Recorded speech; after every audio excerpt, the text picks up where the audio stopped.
Open చేయాలి. Video చూపిద్దాం. నిన్ననే అయిపోయింది కానీ దగ్గర ఉంటే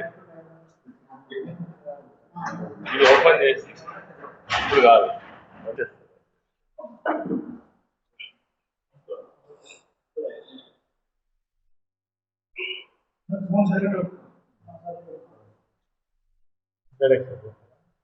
జగిత్యాల జిల్లా పార్టీ కార్యాలయంలో జగిత్యాల జిల్లాలో పదవులు ఉన్నటువంటి మంత్రివర్యులు ఈశ్వరన్న గారు కార్యక్రమంలో పాల్గొన్నటువంటి జిల్లాకు సంబంధించినటువంటి మరి ముఖ్యమైనటువంటి వ్యవసాయ అగ్రికల్చర్ కాలేజ్, అదేవిధంగా మరి వారు మంత్రిగా ఉన్న సమయంలో నేరేళ్లలో నవోదయ స్కూల్ను మరి పెట్టాలని చెప్పేసి కలెక్టర్ శరత్ గారు తమ్ముడే ప్రపోజల్స్ కేంద్రానికి పంపించడం జరిగింది.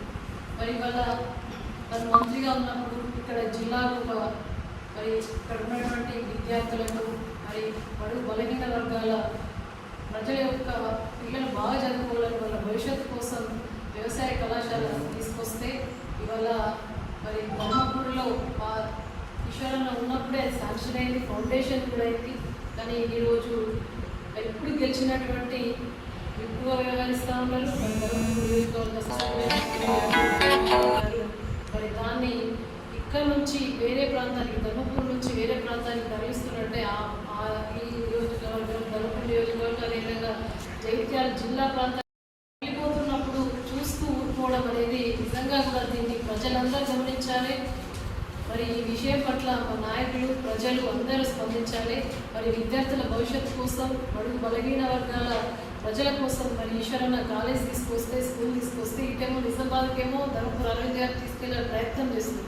ఇలా మా ఈశ్వరన్న దాన్ని ఆపాలని చెప్పేసి, అదేవిధంగా వ్యవసాయ కాలేజ్ మా ధర్మపూర్లో మా జగిత్యాల జిల్లాలోనే ఉండాలని చెప్పేసి మరి వారి ముందుకై మేమందరం కూడా వారి వెన్నట్టు ఉండి మరి దాన్ని ఆపేదాకా ప్రయత్నం చేస్తాం. వారి వల్ల దాని గురించి మరి మీడియాతోటి పంచుకొని ఆ వివరాలన్నీ కూడా ప్రజలకు మరి మరి భవిష్యత్తు తరంలో ఉన్నటువంటి పిల్లలకు కూడా వివరిస్తారని చెప్పేసి తెలియజేస్తాం.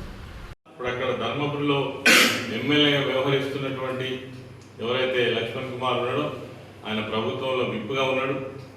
ఆ కాలేజీని కాపాడాల్సిన బాధ్యత ఆయన మీద ఉన్నది. అదేవిధంగా మానకొండూరు ఎమ్మెల్యేకి ఏమో కాలేజీ అవసరమవుతుంది, ధర్మపురి ఎమ్మెల్యేకి ఏమో ఈ కాలేజీను ఆయనకు దారాదత్తంగా ఇచ్చేయడం జరుగుతున్నది. అంటే ఏంటి, ఇక్కడ ప్రజలు లేరా? నిజంగా నేను గవర్నమెంట్లో ఒక ఉన్నతమైన స్థానంలో ఉన్నావు కాబట్టి ఇంకొక అవకాశం, ఇంకేదైనా ఇన్స్టిట్యూషన్ తీసుకొచ్చే ప్రయత్నం చేయాలి. ఉన్న ఇన్స్టిట్యూషన్ను వేరే వాళ్ళకు ఒప్పచెప్పడం అనేది దారుణం. నాటి రోజులైతే ఇటువంటి జరిగితే అందరూ బగ్గుమనేటువంటి పరిస్థితి ఉండే. ఈ విషయాలు కూడా ఎవరికి తెలియదు ఇంకా. కాబట్టి లోపలనే ఇద్దరు ఎమ్మెల్యేలు పట్టుకొని మరి ఈ కాలేజీను మన మానకొండూరు మండలానికి, మానకొండూరు నియోజకవర్గానికి దారాదత్తం చేసేటువంటి ప్రయత్నం జరుగుతున్నది. దాదాపుగా ఆర్డర్స్ వచ్చినట్టుగానే కనబడుతున్నది. మేము ఇలా డిమాండ్ చేసేది ఏంటంటే తప్పకుండా జగిత్యాల జిల్లా ధర్మపురి నియోజకవర్గంలో agriculture BSc agriculture women's college ఉండి తీరాలని డిమాండ్ చేస్తున్నాము. లేని పక్షంలో తప్పకుండా దీనిపైన ఆందోళన చేస్తాము. లక్ష్మణ్ కుమార్ గారు, మీరు ధర్మపురి ఎమ్మెల్యేగా ఉన్నారు, ఈ కాలేజీని కాపాడే బాధ్యత మీకు ఉన్నది. మరి అక్కడ ఉన్నటువంటి మానకొండూరు ఎమ్మెల్యేకి ఎంత ఆరాటం అయితే ఉన్నదో నాకు కాలేజీ కావాలని, నీకు ఉన్నటువంటి కాలేజీని కాపాడాలనేటువంటి ఆరాటం కూడా నీకు ఉండాల్సిన అక్కర ఉన్నది. ఇది మేము మా సొంతం కోసమో దేనికోసమో అడగట్లేదు. అక్కడ ఉన్న ఎవరైతే యువకులు ఉన్నారో యువతులు ఉన్నారో వాళ్ళ చదువు అవకాశాల కోసం తీసుకొచ్చినటువంటి కాలేజ్, దాన్ని కాపాడాల్సినటువంటి అవసరం ఉన్నది, మీ బాధ్యత కూడా అని చెప్పేసి సందర్భంగా మనం చేస్తా ఉన్నాం. మూడో విషయం ఏంటంటే మొన్ననే వరంగల్ సభలో కేసీఆర్ గారే డిమాండ్ చేశారు, ఖచ్చితంగా ఈ ఆపరేషన్ కగార్ పేరిట ఏదైతే పోలీస్ వ్యవస్థ నిర్వహిస్తున్నటువంటి ఎన్కౌంటర్స్ ఉన్నాయో, మూకుమ్మడి ఎన్కౌంటర్స్ ఊచకోతనే జరుగుతున్నట్టుగా భావించవచ్చు. గత సంవత్సర కాలంలో చూసినట్టయితే ఛత్తీస్గఢ్ బార్డర్లో ఉన్నటువంటి తెలంగాణ ప్రాంతంలో కావచ్చు, ఇప్పుడు ములుగు ప్రాంతంలో కావచ్చు, ఇప్పుడు దాదాపు 15 రోజుల నుంచి ఈ ఏదైతే కోర్ట్ ఆపరేషన్ జరుగుతున్నదో దీన్ని తక్షణమే ఆపాలని చెప్పేసి కేసీఆర్ గారు డిమాండ్ చేస్తున్నారు. మేము కూడా ఈ వేదిక ద్వారా డిమాండ్ చేస్తున్నాం, తక్షణమే మరి అమాయకులైనటువంటి తెలిసి తెలియక అందులో పాల్గొన్నటువంటి వాళ్ళందరినీ కూడా మీరు మూకుమ్మడిగా పదుల సంఖ్యలో చంపినప్పుడల్లా 20 మంది 30 మంది 40 మందిని కుప్పలుగా చంపి పడేస్తున్నారు. ఇది కరెక్ట్ కాదు. ప్రజాస్వామ్య వ్యవస్థలో ఇది మరి కరెక్ట్ కాదు. మనుషులను వాళ్ళ పరివర్తన తీసుకురావాలి. వాళ్ళు దేనికోసం అయితే పోరాటం చేస్తున్నారో దాన్ని తీర్చేటువంటి ప్రయత్నం చేయాలి. లేదంటే వాళ్ళు చర్చలకు సమయం అడుగుతున్నారు. ఆ చర్చలను మరి ప్రభుత్వం వెంటనే స్పందించి వాళ్ళ డిమాండ్స్ ఏంటియో మాట్లాడి వాటితో ఆపే ప్రయత్నం చేయాలి తప్ప ఈ ఊచకోత వెంటనే ఆపాలని కూడా మేము బీఆర్ఎస్ పార్టీ పక్షాన జగిత్యాల జిల్లా తరఫున డిమాండ్ చేస్తూ ఉన్నాం. తక్షణమే పోలీసు ఈ ఆపరేషన్ ఆపాలని కూడా కోరుతున్నాం. మీడియా మిత్రులకు నమస్కరిస్తూ ఈరోజు ప్రధానంగా 2-3 విషయాలపైన మీ ద్వారా ప్రజలకు సందేశం అందించాలనే ఉద్దేశంతో ఈ మీడియా సమావేశాన్ని ఏర్పాటు చేసుకోవడం జరిగింది. నిన్న జరిగినటువంటి మా 25 సంవత్సరాల ప్రతిచోత్సవ సమావేశం ఏదైతే ఉందో బ్రహ్మాండంగా సక్సెస్ సాధించినటువంటి తరుణంలో ఆ సమావేశానికి ఆ సభకు హాజరై మద్దతు పలికినటువంటి మా నాయకులు, కార్యకర్తలు, మాజీ ప్రజాప్రతినిధులు, బాధ్యతాయుతంగా లక్షలాది మందిగా తరలి వచ్చినటువంటి వారందరికీ కూడా బీఆర్ఎస్ పార్టీ పక్షాన ధన్యవాదాలు, కృతజ్ఞతలు తెలియజేస్తూ సభకు రావడానికి అనేక అడ్డంకులు కల్పించినప్పటికీ కూడా పోలీసులు సహకరించకుండా సభాస్థలికి చేరకుండా అనేక రకాలైనటువంటి ఇబ్బందులు కలిగించినప్పటికీ కూడా వాటన్నింటినీ అధిగమించి సూపర్ డూపర్ సక్సెస్ అయ్యే విధంగా కేసీఆర్ నాయకత్వంలో తిరిగి తెలంగాణ రాష్ట్రాన్ని ఒక పూర్వ వైభవం సాధించాలనేటువంటి ఉద్దేశంతో ఈనాడున్నటువంటి గవర్నమెంట్ పైన మరి ముఖ్యంగా ముఖ్యమంత్రి రేవంత్ రెడ్డి విధానాలకు వ్యతిరేకంగా, కాంగ్రెస్ ప్రభుత్వ ప్రజా వ్యతిరేక విధానాలకు వ్యతిరేకంగా వాళ్ళు చూపించినటువంటి ఆ వ్యతిరేకత ఏదైతుందో మొన్న జరిగినటువంటి సభ ద్వారా మనకు తెలుస్తున్నది. అక్కడ ఉన్నటువంటి ఉత్సాహం కావచ్చు, లక్షలాది తరలి వచ్చినటువంటి ప్రజల యొక్క మరి ఆ ఉత్సాహం కావచ్చు మనకు కనబడ్డది. ఇది ప్రజల మనసులో ఉన్నటువంటి అభిప్రాయంగా మనం చెప్పవచ్చు. దీంట్లో ఒక విషయం ఏమిటంటే ఇది మాకు సంబంధించినటువంటి బీఆర్ఎస్ పార్టీకి సంబంధించిన 24 సంవత్సరాలు పూర్తి చేసుకొని 25వ సంవత్సరం యొక్క ప్రతిచోత్సవాలను మనం జరుపుకున్నటువంటి సందర్భంలో మరి ఈ పండుగను జరపాలనేటువంటిది సంవత్సర కాలం పాటు జరపాలనేటువంటిది కేసీఆర్ గారి యొక్క నిర్ణయం. ఇది మా పార్టీకి సంబంధించినటువంటి, అదేవిధంగా బీఆర్ఎస్ పార్టీకి సంబంధించిన శ్రేణులకు సంబంధించినటువంటి సమావేశం. మేము ఎంతో గొప్పగా జరుపుకోవాలనే ఉద్దేశంతో దీన్ని జరుపుకోవడం జరిగింది. మరి ఆ సమావేశం పూర్తి కాకముందే ఈ యొక్క సభ గొప్పగా సక్సెస్ అవుతుందనేటువంటి మరి ఉద్దేశంతో ప్రభుత్వంలో ఉన్నటువంటి మంత్రులు కొంతమంది అప్పుడప్పుడే వాళ్ళ అక్కసును వెళ్ళబోసుకునే విధంగా మరి వాళ్ళ యొక్క స్టేట్మెంట్స్ మనం చూసినాం.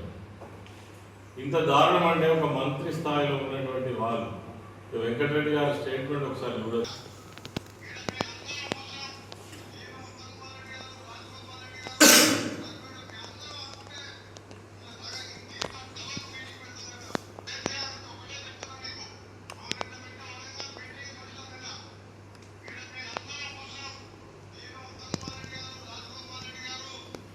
కాబట్టి ఇప్పుడు సభను ఆ సక్సెస్ను చూసిన తర్వాత వాళ్ళు భరించే పరిస్థితి లేదు. నీ పార్టీ, నీ ప్రభుత్వం, నీ ఇష్టం. ఇంతకంటే డబుల్ పెడతావా, ట్రిపుల్ పెడతావా, మీతో చాతనైతుందా, మీ వెనుక ప్రజలు వస్తారా రారా అనేటువంటిది మీరు తెలుసుకోవాల్సిన విషయం. ఈ సభ సక్సెస్ విషయం అనేటువంటిది మేము చెప్పే విషయం కాదు. ప్రభుత్వంలో పనిచేసేటువంటి ఇంటెలిజెన్స్ వర్గాలే ఇటువంటి సభ నా భూతోన భవిష్యత్ అన్నట్టు దేశంలోనే ఏ రాజకీయ పార్టీ కూడా ఇంత గొప్ప సభ జరపలేదు అనేటువంటి నిర్ధారణకు వచ్చినటువంటి తరుణంలో రాష్ట్ర నలుమూల నుంచి వచ్చినటువంటి ప్రజల యొక్క వాయిస్ ఆ విధంగా వచ్చింది.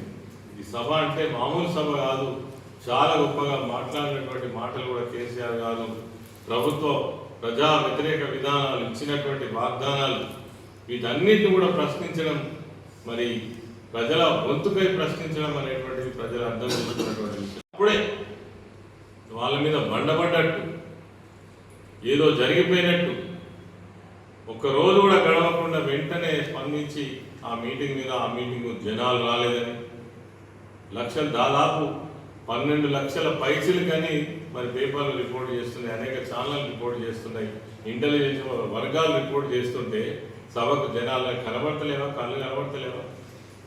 నిజంగా కూడా దిమ్మ తిరిగేటువంటి సమావేశం అది. అటువంటి సమావేశాన్ని పట్టుకొని రకరకాల వాదనలు తర్వాత ఆరోపణలు చేస్తున్నటువంటి ప్రభుత్వంలో ఉన్నటువంటి మంత్రులకే అది వదిలేస్తున్నాం.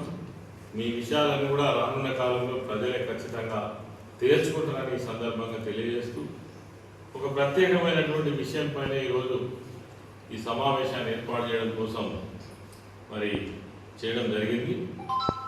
జగిత్యాల జిల్లాలో ఉన్నటువంటి ధర్మపురి నియోజకవర్గంలో ఒక అగ్రికల్చర్ కాలేజ్ కావాలని ఆనాడు నేను సోషల్ వెల్ఫేర్ మినిస్టర్గా ఉన్ననాడు మా డిపార్ట్మెంట్కి సంబంధించినటువంటి ఆ శాఖ ద్వారానే ఒక agriculture college BSc agriculture college కావాలని ఒక ప్రతిపాదన పంపితే మరి అది ధర్మపురి నియోజకవర్గంలో స్తంభంపల్లి అనేటువంటి గ్రామంలో మరి ఆ కాలేజీని శాంక్షన్ చేయడం జరిగింది. ఒక 50 ఎకరాల స్థలం కేటాయించి దాదాపుగా 1097 సర్వే నెంబర్లు 50 ఎకరాల భూమిని కేటాయించడం, దాన్ని మనం ఇనాగరేషన్ చేసుకోవడం, వెంటనే ప్రారంభం చేసి అడ్మిషన్ తీసుకోవాల్సి ఉంది. అప్పుడు ఎలక్షన్ రావడం వల్ల అడ్మిషన్ తీసుకునేటువంటి బాధ్యత మరి కొంత ఆలస్యం కావడం వల్ల వాళ్ళకి అక్కడ బిల్డింగ్ కూడా లేకపోవడం వల్ల ఏమైంది అంటే అక్కడ ఉన్నటువంటి హరిత హోటల్లో పెడదామనే ఒక ప్రతిపాదన చేయడం వల్ల అది సరిపోదనే ఉద్దేశంతో మరి జగిత్యాలలో ఉన్నటువంటి మరి ఈ పాలిటెక్నిక్ కాలేజ్ ఏదైతే ఉందో దాంట్లో ప్రారంభించి అడ్మిషన్లు తీసుకోవడం జరిగింది. మరి దాని తర్వాత కొత్త బిల్డింగ్ కాగానే లేదంటే అక్కడ రెంటెడ్ బిల్డింగ్ ఏదైనా దొరికితే ఆ కాలేజీని అక్కడనే ప్రారంభం చేయాలనేది ఉద్దేశం. కారణం ఏంటంటే ధర్మపురి నియోజకవర్గం షెడ్యూల్ కాస్ట్కు రిజర్వ్ అయినటువంటి నియోజకవర్గం. అక్కడ అనేక మంది ఎస్సీ పిల్లలు, బీసీ పిల్లలు, ఇతర వర్గాల పిల్లలు చదువుకునేటువంటి అవకాశం రావాలని, అదేవిధంగా అవకాశం కూడా ఉన్నది. అక్కడి పక్కకే గోదావరి నది ఉన్నది. ఆ రోజు ఎల్లంపల్లి ప్రాజెక్టు కింద తీసుకున్నటువంటి ఎల్లంపల్లి ఏదైతే కోటిలింగాల గ్రామంలో తీసుకున్న స్థలం దాదాపు 50 ఎకరాల స్థలం ఉన్నది. ఆ స్థలంలో మరి ఈ అగ్రికల్చర్ కాలేజ్ కావాల్సినటువంటి ఏవైతే వంగడాల నిర్మాణంలో కావచ్చు, అవసరాల కోసం కావచ్చు, స్థలం అవసరం అనే ఉద్దేశంతో 50 ఎకరాల స్థలాన్ని మనం ఆ రోజు ఉన్నటువంటి మరి కలెక్టర్ ద్వారా ప్రతిపాదనలు పంపి ల్యాండ్ కేటాయించడం జరిగింది. కాలేజీ శాంక్షన్ తీసుకోవడం జరిగింది. కాలేజ్ శాంక్షన్ అయినట్టుగా గవర్నమెంట్ మనకు అన్ని ఆర్డర్స్ కూడా ఇచ్చింది. తర్వాత అడ్మిషన్స్ కూడా మరి తీసుకోవడం జరిగింది. ఈ జిల్లాలో ఒక college BSc agriculture college, women's college రావడం అనేటువంటిది ఒక గొప్ప విషయం. ఆ రోజు నేను మంత్రిగా ఉన్నాను కాబట్టి ఒక ఆరాటం, మా పిల్లలకు ఒక మంచి అవకాశం వస్తుంది చదువుకునేటువంటి పిల్లలకు.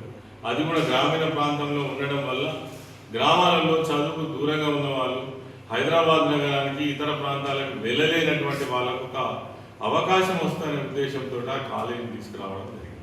కానీ ఈరోజు ఏమైంది అంటే ఆ కాలేజీని మరి మానకొండూరు నియోజకవర్గానికి తరలిస్తూ ఉన్నారు. ఆల్రెడీ ఆర్డర్స్ వచ్చినట్టున్నాయి. మరి ప్రభుత్వ పరంగా ఆర్డర్స్ వచ్చిన తర్వాత అక్కడ సర్వే కూడా జరుగుతున్నది. మరి ఇక్కడ ఒక మంచి కాలేజీని తీసుకొచ్చుకున్న తర్వాత ఇప్పుడున్నటువంటి అధికారంలో ఉన్నటువంటి నాయకులు ఈ కాలేజీ ఉండగానే ఇంకా చదువు అవకాశాల కోసం ఇంకో కాలేజీని తీసుకొచ్చేటువంటి ప్రయత్నం చేయాలి. అదేవిధంగా ఆనాడు శరత్ కలెక్టర్గా ఉన్నప్పుడు ఇక్కడ ఒక నవోదయ పాఠశాల కూడా ప్రతిపాదన చేసినాం నేరేల దగ్గర.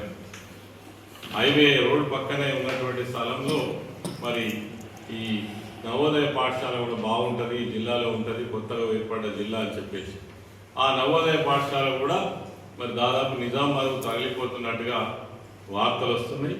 ఈ అగ్రికల్చర్ బీఎస్సీ అగ్రికల్చర్ కాలేజ్ కావచ్చు, నవోదయ పాఠశాల కావచ్చు, ఖచ్చితంగా అది జగిత్యాల జిల్లాలోనే ఉండాలి. అది స్తంభంపల్లి గ్రామంలో ఏదైతే శాంక్షన్ అయిందో అది అక్కడనే ఉండాలని మాత్రం మేము